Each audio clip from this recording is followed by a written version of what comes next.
Hello, and thank you for joining me in this series, Why I Am Affirming, How Scripture Changed My Mind to Affirm Same-Sex Marriage. This is a series about my journey, how I came from a place of very traditional understandings of marriage, at one point even being willing to give up my job in defense of traditional views. And how when I was given traditional arguments and had to make those decisions in a leadership position, I changed my mind. But this video is really about the struggle for relationship. And it's a relationship within the church, a relationship for people who disagree. Because I grew up in a place that was very traditional minded.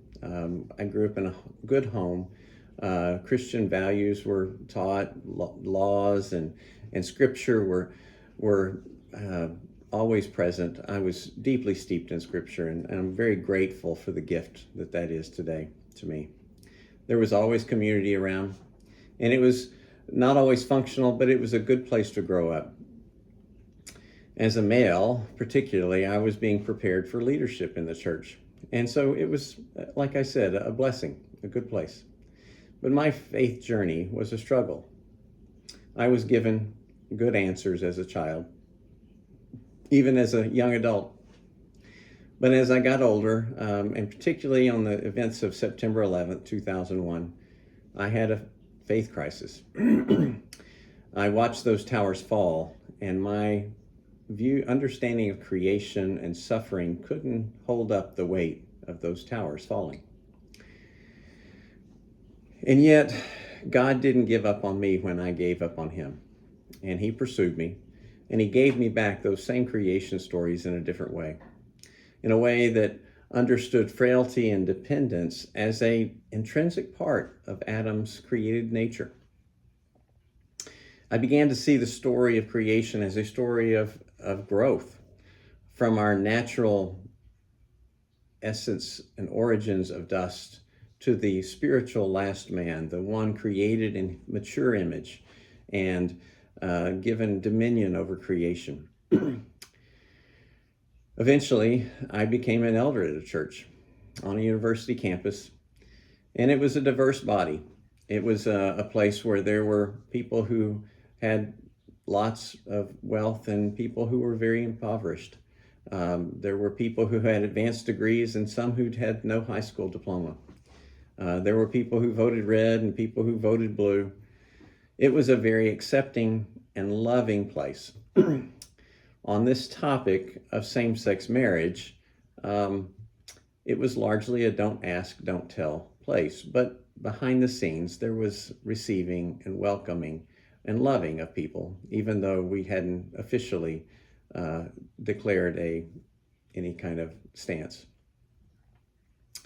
But the culture wouldn't allow us to stay there. The culture demanded us to make some decisions, and would we perform same-sex marriage?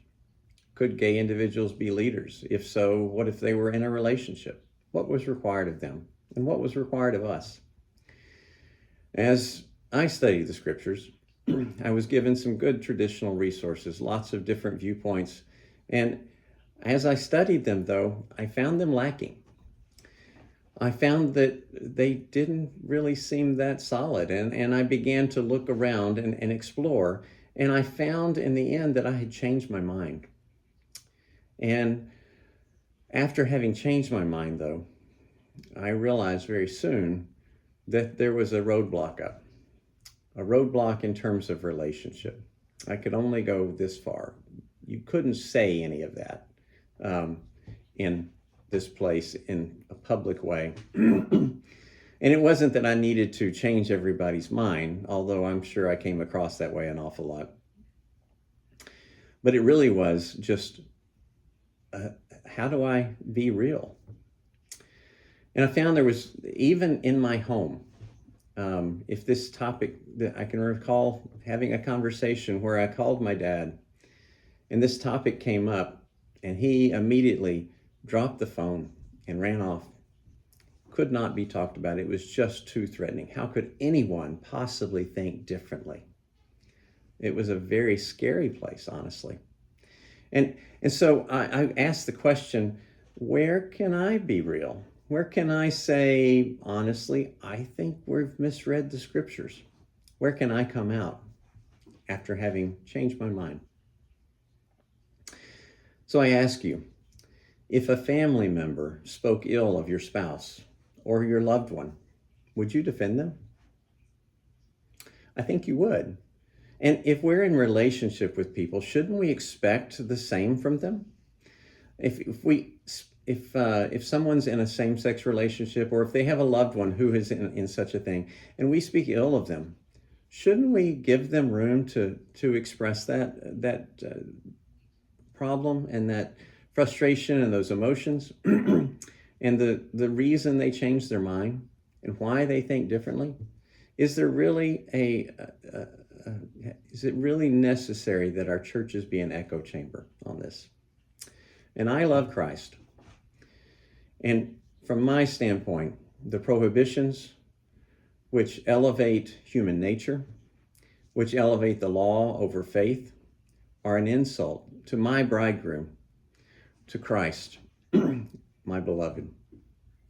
And so I ask the question, why is Scripture so threatening? Why, if we approach it in faith, can we not actually have a discussion and dialogue? I think we can, and I think we need to. And I appreciate you joining me in this journey of why I am affirming. Thank you.